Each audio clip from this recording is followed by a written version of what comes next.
Shalom, salam sejahtera di dalam Yesus Kristus. Perkenalkan, nama saya adalah Mei Fajar Niati Zaluhu sebagai pengajar pendidikan agama Kristen kelas 11. Langsung saja, pada saat sekarang ini saya akan menyampaikan kepada kita materi bab 5 pelajaran agama Kristen kelas 11 yang berjudul Pernikahan di dalam Perspektif Kristiani.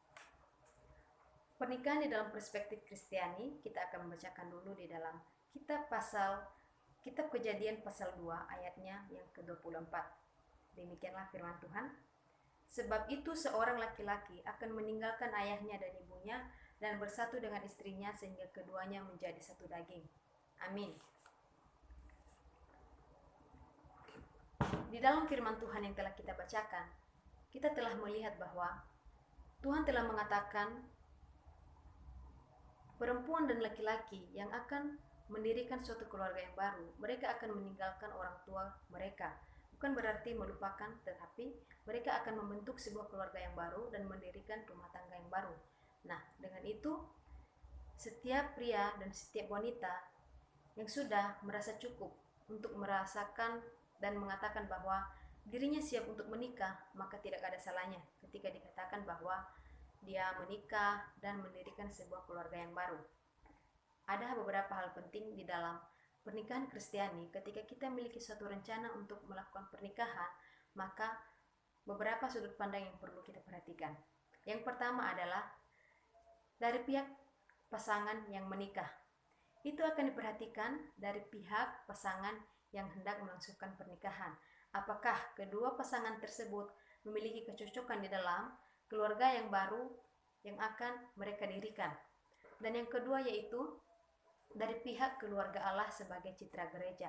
Nah, dipandang dari pihak keluarga Allah sebagai citra gereja, ketika mereka nanti sudah mendirikan sebuah keluarga, mereka harus mengerti bahwa tubuh ini adalah sebagai gereja. Artinya, kita ini adalah sebagai milik Kristus. Jadi bagaimana tubuh kita sebagai milik Kristus ini bisa menempatkan diri sebagai teladan di tengah-tengah masyarakat maupun orang-orang yang ada di sekitar kita. Artinya, ketika nanti sudah berkeluarga, bisa juga menjadi kesaksian bagi orang-orang yang ada di sekitarnya. Nah, di dalam keluarga atau di dalam pernikahan Kristiani, terdapat dua bentuk jangka persiapan pernikahan yang akan dipersiapkan sebelum melangsungkan pernikahan. Jangka yang pertama yaitu persiapan pernikahan berbentuk jangka panjang. Persiapan pernikahan berbentuk jangka panjang ini disebut sebagai katekisasi pernikahan. Apa aja yang ada di dalamnya?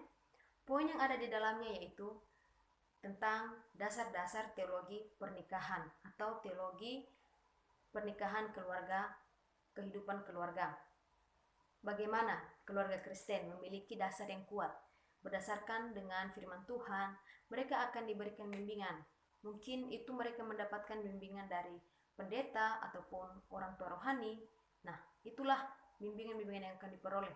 Tetapi hal yang sangat penting di dalam hal ini adalah mengenai etika di dalam keluarga, mengenai ekonomi keluarga, cara memahami pasangan, cara peran seksualitas. Ya, peran seksualitas perlu diperhatikan. Ketika nanti sudah menjadi suami istri, ini juga menjadi peran yang sangat penting. Nah, yang selanjutnya yaitu dinamika relasi keluarga. Bagaimana dinamika relasi keluarga di dalam keluarga yang baru didirikan? Karena pernikahan ini bukanlah kejadian atau peristiwa yang hanya berlangsung selama satu hari itu dan selesai di situ, tidak. Tetapi dampaknya atau perjalanannya adalah seumur hidup. Ya, jadi di dalam keluarga tersebut harus ada dinamika relasi keluarga. Artinya satu sama lain harus terbuka, tidak tertutup. Artinya dengan saling bertukar pikiran, maka terjadilah relasi serta komunikasi yang baik, baik antara kedua orang tua maupun antara orang tua dengan anak. Ya, ini adalah hal yang sangat penting. Dan proses yang dialami atau proses yang dilakukan untuk menjalankan persiapan pernikahan jangka panjang ini yaitu kurang lebih 6 bulan. Persiapan yang kedua yaitu persiapan jangka pendek.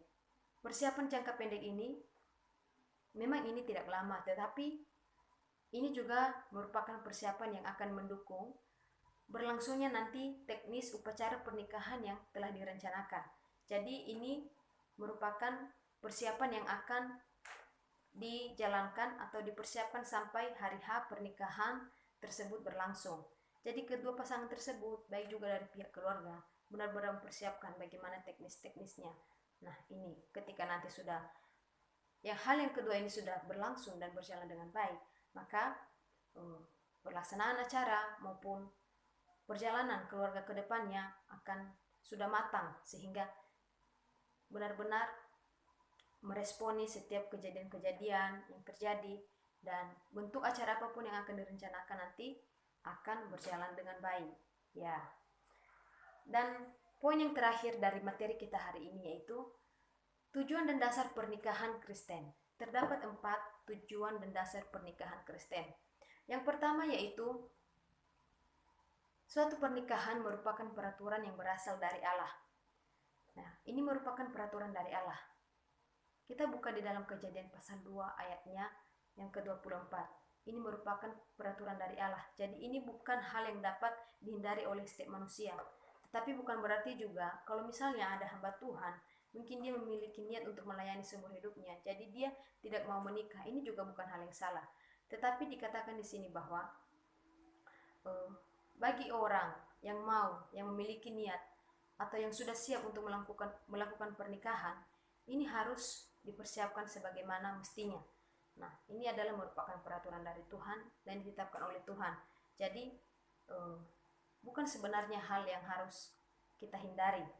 Jadi mungkin anak-anak kelas 11 SMA bertanya, ya, kok materi ini disampaikan kepada kami ya Miss, padahal kami masih sekolah. Ya, sekarang kita atau kalian masih sekolah, Miss juga masih belajar, tetapi dari materi ini kita akan dipersiapkan bagaimana kita ke depannya menanggapi, bagaimana kita ke depannya memasuki keadaan yang seperti ini. Jadi kita bisa memiliki fondasi yang kuat sebelum memasuki yang namanya mendirikan rumah tangga dan keluarga yang baru. Poin yang kedua yaitu tujuan serta dasar keluarga Kristiani adalah mendasarkan kasih di dalam keluarga dengan kasih cinta Tuhan Yesus Kristus. Kita bisa buka di dalam Efesus pasal 5 ayat 2 sampai 31.